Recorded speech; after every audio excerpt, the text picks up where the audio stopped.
ന്യൂനപക്ഷ ക്ഷേമ വകുപ്പിൽ ഈ നാട്ടിലെ മുസ്ലിങ്ങൾക്ക് നിങ്ങൾ ചെയ്ത ഒരു സേവനം പറയും. ഈ നാട്ടിലെ ന്യൂനപക്ഷമായ ക്രൈസ്തവർക്ക് ന്യൂനപക്ഷ ക്ഷേമ വകുപ്പ് മന്ത്രിയായ ശ്രീ KT ജലീൽ ചെയ്ത ഒരു കാര്യം പറയും. അദ്ദേഹം ചെയ്ത ഏക ക്ഷേമകാര്യം എന്താണെന്നറിയോ? അദ്ദേഹത്തിന്റെ കുടുംബക്ഷേമകാര്യം മാത്രമാണ്. അദ്ദേഹത്തിന്റെ കീഴിൽ ഒരു മൈനോറിറ്റി ധനകാര്യ സ്ഥാപനമുണ്ട്, ന്യൂനപക്ഷ ക്ഷേമ ധനകാര്യ സ്ഥാപനം. ആ ധനകാര്യ സ്ഥാപനത്തിൽ അദ്ദേഹത്തിന് വെക്കാൻ പറ്റുന്ന ഏറ്റവും ഉയർന്ന പോസ്റ്റ് ഏതാണെന്നറിയോ? അത് ജനറൽ മാനേജറാണ്. ആ ജനറൽ മാനേജർ പദവിയിൽ ആരെയാണ് അദ്ദേഹം നിയമിച്ചത്? ജലീലിന്റെ മൂത്താപ്പന്റെ മോനെ. മൂത്താപ്പന്റെ മോനെ നിയമിക്കാനാണോ അദ്ദേഹത്തെ ന്യൂനപക്ഷ ക്ഷേമ മന്ത്രിയാക്കിയത്? ആ മൂത്താപ്പന്റെ മോനെ തന്നെ എങ്ങനെയാ നിയമിച്ചത്?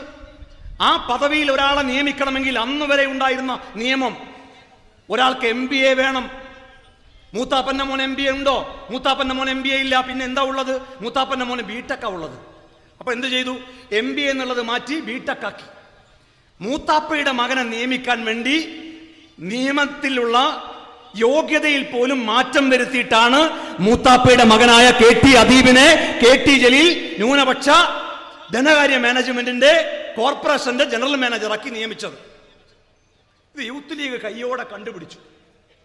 യൂത്ത് ലീഗ് കയ്യോടെ കണ്ടുപിടിച്ചപ്പോ മലപ്പുറത്ത് ആയിരക്കണക്കിന് ആളുകളെ സാക്ഷി നിർത്തി KT ജലീൽ പറഞ്ഞു, ഞങ്ങൾ പറഞ്ഞു രാജിവെക്കണം, ഇത് കയ്യോടെ പിടിച്ചു, നിങ്ങൾ രാജിവെക്കുകയല്ലാതെ മറ്റു മാർഗമില്ല. അന്ന് അദ്ദേഹം എന്താ പറഞ്ഞത്?